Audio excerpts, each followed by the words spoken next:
guys, it's Erin with Next Evolution Athletics. Today we're going to go through a little series with some yoga tune-up balls. Okay, so usually they come in a satchel with two kind of a little bit more softer than a lacrosse ball, about the same size. They're a little bit more pliable, so they're really great to get into the deep body of the muscles. So if you don't have these, kind of some options that you can have is you can use a tennis ball. Unfortunately, sometimes a tennis ball gives too much give, but can be absolutely used. A lacrosse ball can be a little bit hard, so you just have to back off a little bit. A dog's ball is great if you've got a pet at home, just because it is bouncy, or sometimes you can find bouncy balls. The other option is to go get some yoga tune-up balls. Eventually, if you're in the Calgary area, you can always DM me. I do have some sets available. But what we're going to do, if you have these, we're going to go through just some upper back stuff. So all you need is your balls and a wall. So the first one I'm going to do is actually leave the balls in the bag. Okay. So again, if you don't have this bag and these balls, you can also use a sock and cut it off. But what you want to do is have a little strap or a string to tie them up. Okay. And you want them to be a little bit more movement. Okay. Then you're going to place this ball. So the biggest thing is you want your spine to come in the inside, and you want the hardest part of the ball to be actually down the spine. So you're going to come and place them, okay, into the mid-back, and then lean against the wall, okay? So for ladies, you're going to have the balls come down to about your bra strap. For guys, kind of the widest part or kind of underneath the armpit area of your rib cage, okay? So you're going to kind of come down and do a little bit of a wall sit.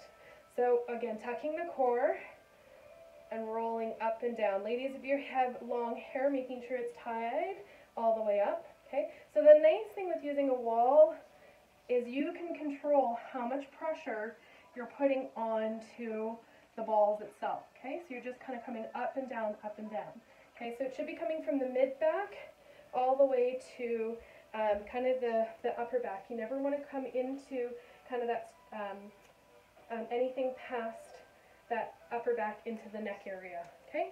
So do that for about 3 or 5 rolls, and then we're going to start on that low back, okay? So you're placing it onto the low back.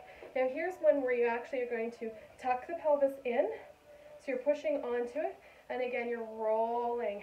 So spine is never on the ball, it's on the outside of the spine. Okay, so some massage therapists say it's like a rope on the side of the spine. Okay, that's where you want to feel it.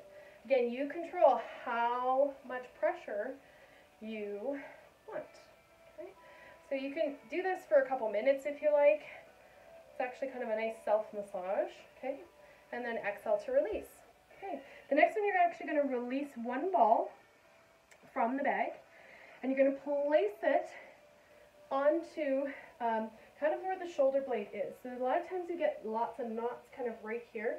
So the best way I say is you place your hand on the top of your shoulders, wrap the fingers down, and that's where you want the ball to go, okay? So placing the ball right kind of onto that shoulder blade, not on the actual blade itself, but you'll find that there's a bit of a knot right there, okay? So option 1 is to just kind of push your back into it, and that's it. If you crave some movement and want to get deeper into the muscle, you do what we call wall angels, okay? So bringing the hand up and over, and then releasing, exhale, back down. Okay, so inhale up, exhale to lower, okay, inhale up, exhale to lower. The other one you can do is have the hand come out front and pull the fingertips forward, and then pull just the shoulder towards the back of the wall. Again, making sure the shoulder's down away from the ear, fingertips forward, and then exhale to kind of pull that shoulder back. Okay, this one you might really feel in there. Okay, couple breaths, couple times of this. Again, you can go as much as you want. Okay, as long as you want. Exhale to release. Okay, still with that one ball, you're going to take it down a little bit farther. Okay, so you're going to come down again to that mid-back point. So ladies, bra strap. Gentlemen, kind of the widest part of the rib cage. Again, you're right into that rector spinae, okay? And then this one again, you're just going to come and twist left and right. So this kind of starts releasing those muscles that are kind of into the ribs of the intercostal. Okay, this one really works into that. Okay, a couple times through here. Don't forget to do the other side. All right, exhale to release. We're going to move down to your hips. All right, so going into the hips, you've got two spots we're going to hit first. So one is at the top of the hip. So if you can kind of feel where the pelvis bone is, you're going to place it on the top. So sometimes I find if, ladies, you're wearing yoga pants and that band, you want to place it on the top of that band, okay? So again, away from the spine itself, okay? And now this one you're twisting left and right, not up and down, okay? You can get right into that low back. Okay, so that's kind of the bottom, kind of just above the hip. Okay, so the natural waist is here, it's just slightly lower from there. It's one ball width down. Okay, once you're done there, you're going to drop it about a ball width. Now you're going to get deep into that muscle tissue, kind of the start of your glute. Okay, so this one again, you may find a point where you just want to lean into it. Okay, or if you want to do some movement, which I call stripping the hip, okay, you can again just pivot left and right. Okay. A couple of deep breaths through here. Again, you can go as long as you want.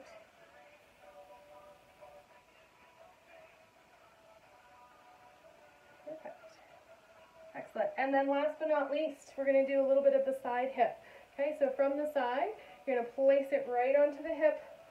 Okay, I find I have to extend my arm up. Okay, getting right into that insertion point, and then you're just going to lift that knee up to 90 degrees, and then drop to exhale. So lifting my arm up, all it's doing is allowing my body to get closer. Okay, so this kind of works right into that hip area.